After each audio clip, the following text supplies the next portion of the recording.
சியலது நாட்டம ஆய்புவான் அனைவருக்கும் வணக்கம். ஏடிவிஎல் ஸ்டைல்ஸினூடாக ஒரு புதிய வீடியோவுடன் உங்களை சந்திப்பதில் மிகவும் மகிழ்ச்சி அடைகின்றேன். ஏற்கனவே நாங்கள் வெனவா அப்படின்ற சொல்ல கொண்டு வந்து கரணவா என்ற சொல்ல கொண்டு வந்து அது எப்படியெல்லாம் மாறும் அப்படின்ற 21 டெக்னிக்கை நான் சொல்லி தருவேன் அப்படின்னு சொல்லி அதில் இருந்து 14 விஷயங்கள் ஏற்கனவே நாங்கள் part 1, part 2, part 3, part 4, part 5, part 6 வரைக்கும் நாங்கள் செய்திருக்கிறோம். அந்த வீடியோ பார்க்காதவங்க டிஸ்கிரிப்ஷனில் நான் அந்த லிங்க் கொடுக்குறேன். அந்த லிங்கை கிளிக் பண்ணி அந்த வீடியோ பார்த்துட்டு வந்து இந்த வீடியோ கண்டினியூ பண்ணுங்கள். இன்றைக்கி நாங்கள் ஒரு முக்கியமான விஷயத்தை பார்க்க போகிறோம். இப்போ நான் அதில் பேலன்ஸாக 7 டெக்னிக் சொல்லி தரத்துக்கு இருக்குது. அதில் நான் ஒரு சில விஷயத்தை நான் உங்களுக்கு சொல்லி தருவேன். இப்போ நாங்கள் வெனவான்ற ஒரு சொல் நாங்கள் படிச்சிருந்தோம், அப்படி தானே? வெனவா, வெனவா, VENAWA, வெனவான்னு ஒன்று படிச்சிருந்தோம். அதே மாதிரி கரணவான்னு ஒன்று படிச்சிருந்தோம், கரணவா, KARANAWA,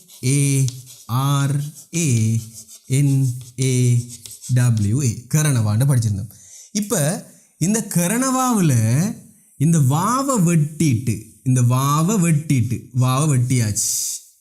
வாவை வெட்டினா என்ன மிச்சம்? வெனவாவில் வாவை வெட்டினா வெனமிச்சம். கரணவாவில் வாவை வெட்டிட்டோன்னு வச்சுக்கொள்ளுங்களேன். கரணவாவில் வாவை வெட்ட என்ன மிச்சம்? கரண மிச்சம். இதோட பல விஷயங்களை போட்டு நாங்கள் பார்த்துருந்தோம்.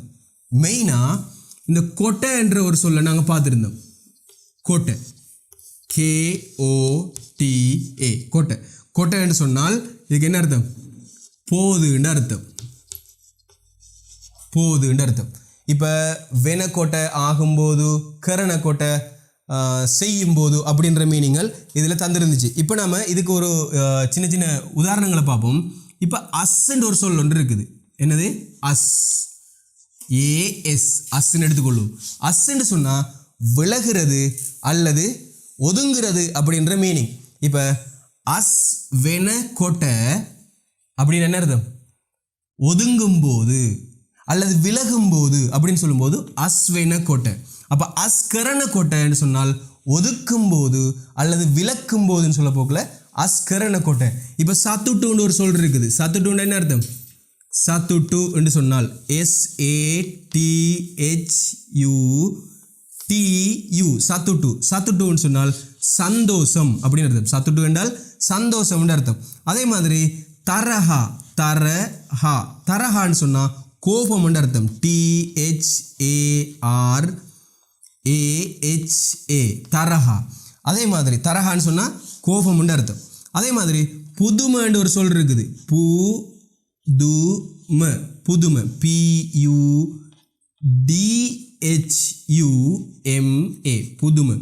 புதுமை என்று சொன்னால் அதிசயம் அப்படின்னு அர்த்தம். அப்போ அஸ்வென கோட்டை விலகும்போது, அஸ்கரண கோட்டை விளக்கும்போது, சத்துட்டு வேன கோட்டை சந்தோஷப்படும் போது, சத்துட்டு கரண கோட்டை சந்தோஷப்படுத்தும் போது, தரஹா வேன கோட்டை கோபப்படும் போது, தரஹா கரண கோட்டை கோபப்படுத்தும் போது, புதுமை வேன கோட்டை அதிசயப்படும் போது, புதுமை கரண கோட்டை அதிசயப்படுத்தும் போது, இப்படியான விஷயங்களெல்லாம் நாங்கள் பார்த்துருந்தோம். சரிதானே?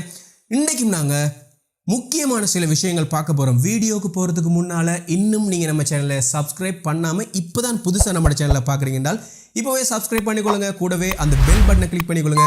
அப்போ தான் இலகுவான முறையில் சிங்களம் பேசுகிறதுக்கான வீடியோக்களை நீங்கள் பார்க்கலாம். வீடியோக்கு போகிறதுக்கு முன்னால் இன்னொரு முக்கியமான விஷயம் சொல்லணும். என்னென்னு சொன்னால் இந்த வீடியோக்கு நமக்கு ஸ்பான்சர் பண்ணியிருக்கிறது லண்டன் நண்பர்கள். ஸோ இந்த வீடியோ பார்க்குற எல்லாரும் லண்டன் நண்பர்களுக்கு தேங்க்ஸ் பண்ணிக்கொள்ளுங்க. Let's go to the video.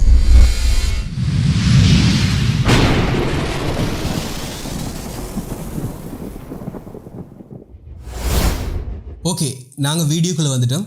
இப்போ ஏற்கனவே நான் சொன்னேன் தானே, இந்த கொட்டையெல்லாம் நாங்கள் பார்த்துருக்குறோம். இப்போ நான் உங்களுக்கு படிப்பிக்க போகிறது என்னென்னு சொன்னால் என்று ஒன்றை படிப்பிக்க போகிறேன். இதுக்கு நாங்கள் இங்கிலீஷில் ஐயை போட்டு பயன்படுத்தணும். சரிதானே? ஐயை போட்டு பயன்படுத்தணும். சரிதானே?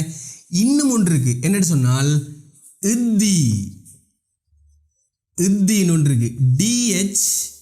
DHI, இத்தி. இப்போ இந்த இடத்துல ஏன் DHI போட்டேன்னு சொன்னால் இத்தின்னு உச்சரிக்கணும்.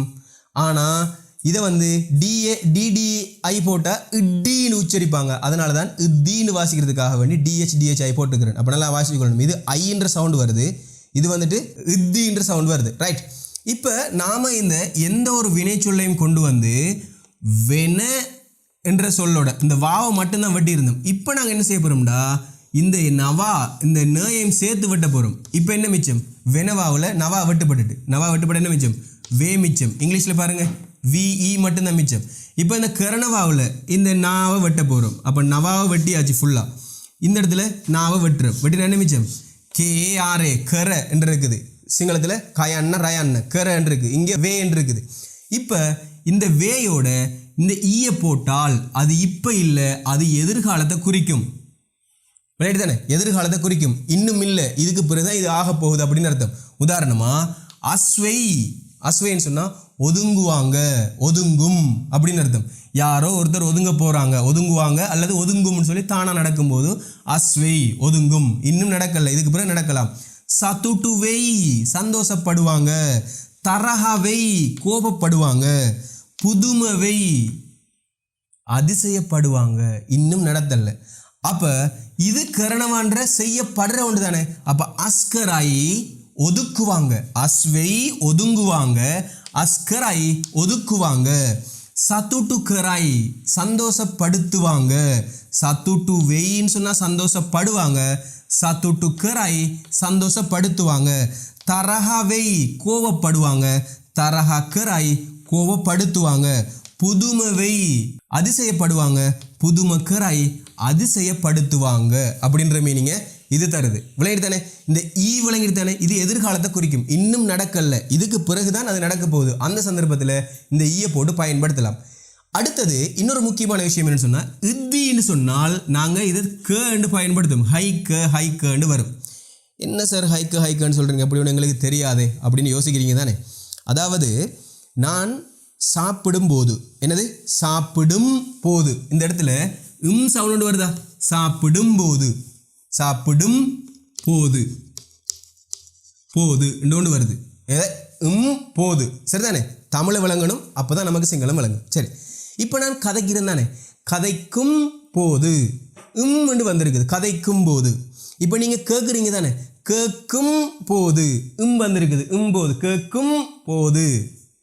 இப்போ நான் எழுதுறேன் தானே, எழுதும் போது, வாசிக்கும் போது, அழிக்கும் போது.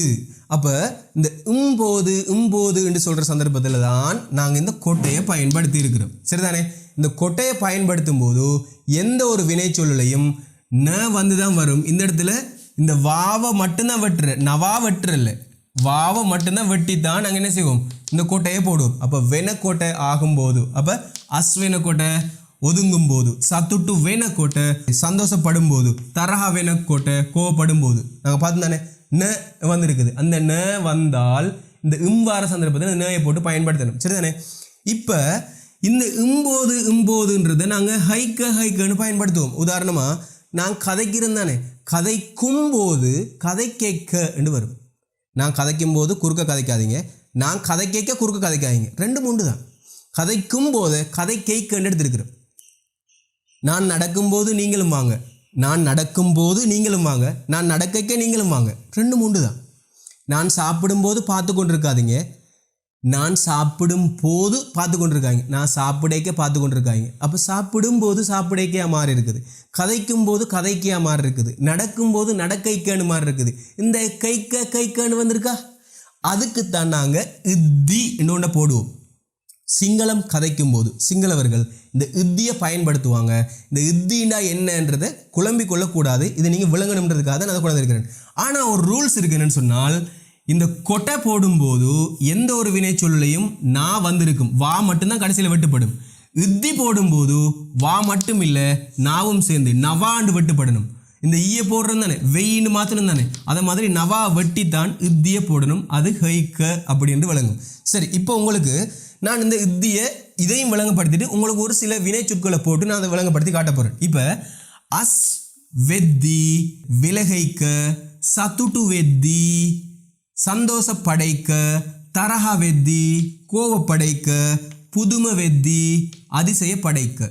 இப்போ අස්කරද්දී ඔදුක්කයික සතුටු කරද්දී සන්තෝෂப்படுத்தைක තරහ කරද්දී கோவப்படுத்தைக்க புதும கராத்தி அதிசயப்படுத்தைக்க என்று வந்திருக்குது ரைட் இப்போ இந்த ஐயையும் இந்த ஈயையும் இந்த இத்தியையும் எந்த வினைச்சொல்லோட வேணாலும் நீங்கள் போடலாம் இப்போ நான் உங்களுக்கு ஒரு சில உதாரணங்களை ஒரு சில வினைச்சொற்களை உதாரணமாக கொண்டு வந்து அதை நான் உங்களுக்கு இந்த ஈயையும் இத்தியையும் கனெக்ட் பண்ணி நான் உங்களுக்கு அதோட அர்த்தங்கள் என்னன்றதை காட்ட போகிறேன் சரிதானே இப்போ பார்ப்போம் நாம் இப்போ நான் என்ன செய்கிறேன் லியனவா இப்போ எழுதுறேன் தானே லியனவா லியனவா ரைட் இப்போ LIYANAWA லியனவான்னு எடுத்துக்கொள்ளுங்க முதலாவது ரெண்டாவது எடுத்துக்கொள்வோம் என்னன்னு சொன்னால் மக்கனவான்னு எடுத்துக்கொள்வோம் மக்கனவா மக்கனவான்னு எடுத்துக்கொள்வோம்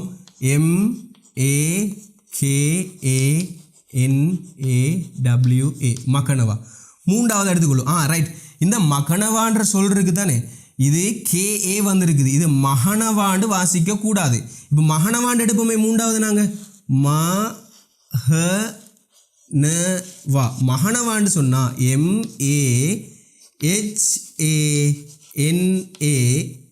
MAHANA மகன WA இப்போ இந்த இடத்துல பாருங்க இங்கேயுமே WWAANNAA இங்கே K வந்திருக்கு இங்கே H வந்திருக்கு அப்போ இங்கேயும் MA வந்திருக்கு அது சரியாக வந்திருக்குது இங்கே சிங்களத்தில் பாருங்கள் நவா வந்திருக்குது இங்கேயும் நவா வந்திருக்குது முன்னுக்கு மா வந்திருக்கு இங்கேயும் மா வந்திருக்கு இங்கே க வந்திருக்குது இங்கே ஹ வந்திருக்குது இது மக்கனவாண்டு சொல்கிற இடத்த நீங்கள் மகனவாண்டு சொன்னால் தைக்கிறன்ற மீனிங் தரும் மக்கனவாண்டா அழிக்கிறது அதனால் நல்லா கேர்ஃபுல்லாக நீங்கள் இதை என்ன செய்யணும் பயன்படுத்தி கொள்ளணும் ரைட் இப்போ நாலாவது ஒரு வினைச்சொல் எடுப்போம் என்னென்னு சொன்னால் அதினவா அண்டு எடுப்போம் அதினவா ADHINAWA அதினவா அதினவான்னு சொன்னால் இழுக்கிறதுக்கு நாங்கள் சொல்கிறது இழுக்கிறதுக்கு அதினவான்னு சொல்கிறது ரைட் இப்போ இந்த வினைச்சொல்லெல்லாம் நாங்கள் என்ன செய்ய போகிறோம் இந்த கொட்டையோட ஃபஸ்ட்டுக்கு போட்டு பார்ப்போம் சரிதானே இந்த கொட்டையெல்லாம் நீங்கள் போடலாம் இப்போ நான் சொன்னேன் தானே இம்போதுன்னு வரப்போக்கில் கொட்டையை போடணும்னு சொல்லி இப்போ லியனவான்னு சொன்னால் என்னது எழுதுறது இப்போ இதில் இருக்கிற வாவை மட்டும் வெட்டுங்க கடைசியில் இருக்கிற வாவை மட்டும் வெட்டுங்க வெட்டினா என்னன்னு இருக்குது லியன என்று இருக்குது லியன கொட்டை எழுதும்போது லியன கொட்டை எழுதும்போது மம லியன கொட்டை நான் எழுதும்போது இப்போ மக்கனவாவில் வாவை வெட்டுங்க வாவை வெட்டினா என்ன மிச்சம் மக்கன மிச்சம் மக்கன கொட்டை அழிக்கும்போது மக்கன கொட்டை அழிக்கும்போது இப்போ மகனவா இருக்குது இதில் வா வட்டி நினைமிச்சம் மகனன்னு இருக்குது அப்போ மகன கொட்டை தைக்கும் போது மகனவாண்டா தைக்கிறது மகன கொட்டை தைக்கும் போது இப்போ அதினவான்னு சொன்னால் இழுக்கிறது இப்போ இதில் வா வட்டினா அதின இருக்குது அதின கொட்டை இழுக்கும் போது வாகனைய அதின கொட்டை காம்பே கெடுனா வாகனைய அதின கொட்டை வாகனத்தை அதின கொட்டை இழுக்கும்போது காம்பே கெடுனா அதாவது கயிறு பிஞ்சிட்டுது காம்பே கெடுனான்னு சொல்லி வரும் இப்போ இந்த வாவை வெட்டிட்டு தான் கொட்டை போட்டிருக்கிறோம் இதை மாதிரி சிங்களத்தில் எந்த வினைச்சொல் வந்தாலும் எந்த சொல்லா இருக்கட்டுமே எந்த ஒரு வினைச்சொல் வந்தாலும் இந்த வாவை வெட்டிட்டு கொட்டையை போட்டு இம்போதுன்ற மீனிங்கை தரலாம் ஓடும்போது நடக்கும்போது ஆடும்போது பாடும்போது தூங்கும்போது எழும்பும்போது பல் துளக்கும் போது அப்படின்னு சொல்லி குளிக்கும்போது துடைக்கும்போது எந்த வேணாலும் எப்போது வேணாலும் போதுன்னு நீங்கள் எடுத்து செய்யலாம் எடுத்துக்கொள்ளலாம் ரைட் தானே வாவை மட்டும் வெட்டிட்டு அப்போ இதுக்கு பிறகு நீங்கள் வரக்கூடிய எந்த ஒரு கிளாஸ்லையும் எந்த ஒரு வினைச்சொல்லை தந்தாலும் இந்த போதுவாக மாற்றுறதுக்கு உங்களுக்கு தெரிஞ்சிருக்கணும் சரி இப்போ இந்த ஈயையும் இந்த இத்தியையும் போடும்போது வா வெட்டுப்படுறது மட்டும் இல்லாமல்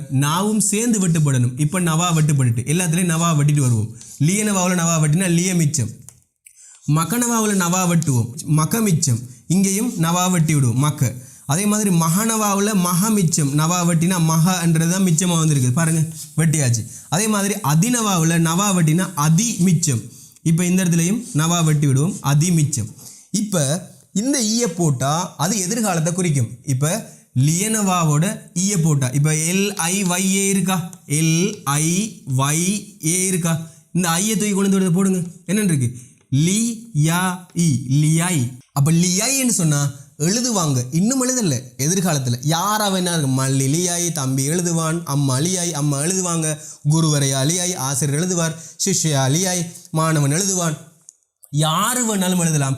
லியாயின்னு சொன்னா எழுதப்படும், இன்னும் நடக்கல, இதுக்கு பிறகுதான் நடக்க போகுது. ஹேட்ட லியாய் நாளைக்கு எழுதுவாங்க, ரேட்ட லியாய் இரவைக்கு எழுதுவாங்க.